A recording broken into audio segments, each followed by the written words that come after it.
Hello. So we started a new module, and to kick off this module, I do want to kind of do a little bit of review of what you guys learned in previous grades in elementary school, because you're really going to want to have some of this knowledge to kind of be successful. A lot of this stuff is stuff you should just have, in your mind as you're working through this module. It's order of operations. We're beginning to use a lot of variables in our order of operations instead of just only numbers. So what does that look like? It's really kind of guiding us into algebra in 8th grade. So we're just kind of kickstarting this off. So understanding the relationship between addition and subtraction, and understanding the relationship between multiplication and division. So we're going to kind of start that off. This is, again, should be a review from what you've learned in previous grades. So first I kicked off with just a very simple addition problem. 5 plus 4 equals 9. When we're adding and subtracting, we're just talking about single items. So you have 5 single items and you're adding 4 more single items to create 9 total items. So at least you have that understanding.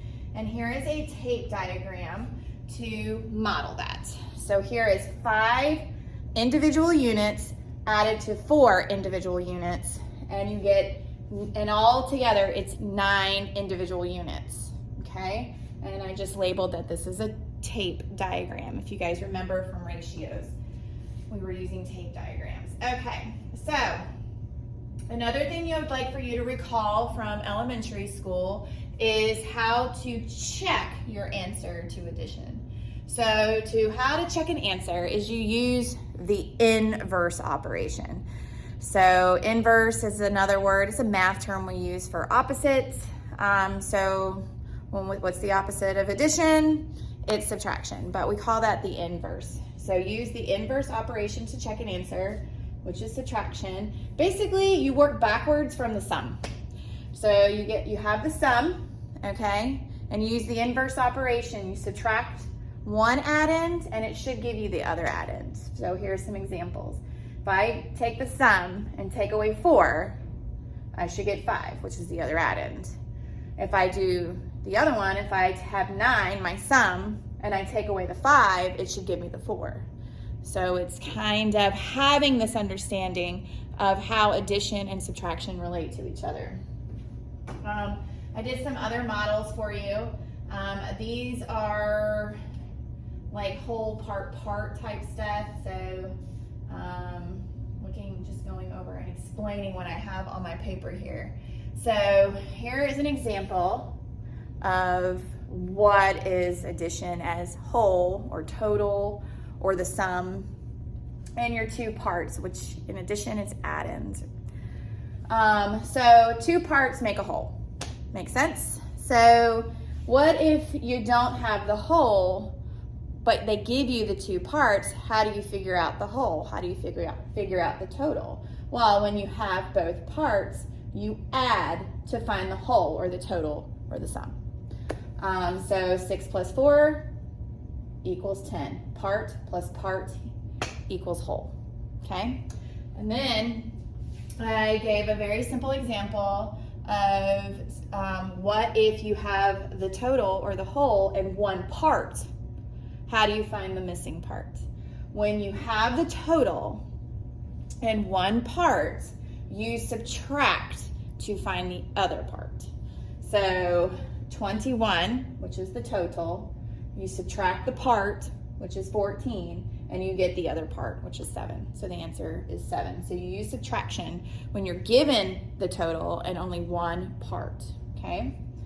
So it's just some things, this relationship that you have to kind of reflect on to be successful in this unit, okay? Which I think all of you are. So now let's look at it with addition or with multiplication and division. So it's the same, but it's different. So just to kind of go over it.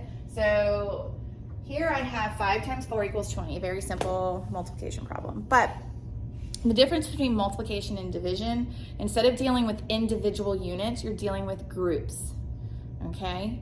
So it's kind of putting bigger numbers together, bigger things together, because 5 plus 4 was only 9, but 5 times 4 is 20, because we're dealing with 5 groups of 4, okay?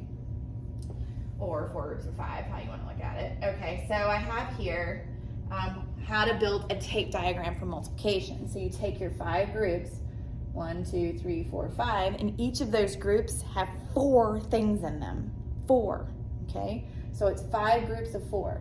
Well, so you put a 4 in each one to show that there are 4 in each of these units. Where addition, each one was worth 1, and this one, each one is worth 4. So 4 plus 4 plus 4 plus 4 plus 4 gives you 20, or 5 times 4 gives you 20. So the big difference is just the fact that we're dealing with groups instead of individual units. So here, again, I have this practice, or just to show you that if you do a multiplication problem, you can use the inverse to check it. So if you have 5 times 4 equals 20, you can use the inverse, which is the inverse for multiplication. Its opposite is division. So you're going to work backwards from the product. So you take the product and you divide one of the factors. It should give you the other factor. So here's 20 divided by 4 gives you 5, or you can take 20 and divide it by 5 and it'll give you the 4. Just some examples with whole part when it comes to multiplication and division. Is the same thing. Obviously you have the whole or the total or the product in multiplication, and you have 2 parts, which are factors. And then what if you are given the 2 parts, which in multiplication are the factors? How do you find the total or the product? Well, when you have both parts, you multiply to find the whole, the total, the product. So if I have a 2 and I have a 9, I multiply them to get 18.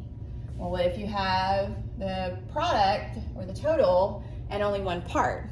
Well, you divide to find the other part. So you have 48, and you divide it by 6, and it gives you the other part, which is 8. Which kind of like, just to throw some other examples at you for this one, with division, if you have a division problem, okay, let's take that 48 divided by 6 equals 8, okay, which is the problem that I just showed you on the paper. Again, you can use the inverse operation to check a division problem too. So you just start at the quotient and work your way backwards, and it should give you the total. So if you take your quotient and you multiply it by the divisor, it should equal the dividend, okay? So again, this is like a review. You should know this from elementary school. How to check a subtraction problem, how to check a division problem, okay? How to check a multiplication problem, how to check an addition problem, and how addition and subtraction relate to each other, and how multiplication and division relate to each other. So this relationship. Usually in multiplication, we called it fact families. I don't know if you guys remember learning that back in 3rd grade, but all right, we'll do some practice with that. So see you in class.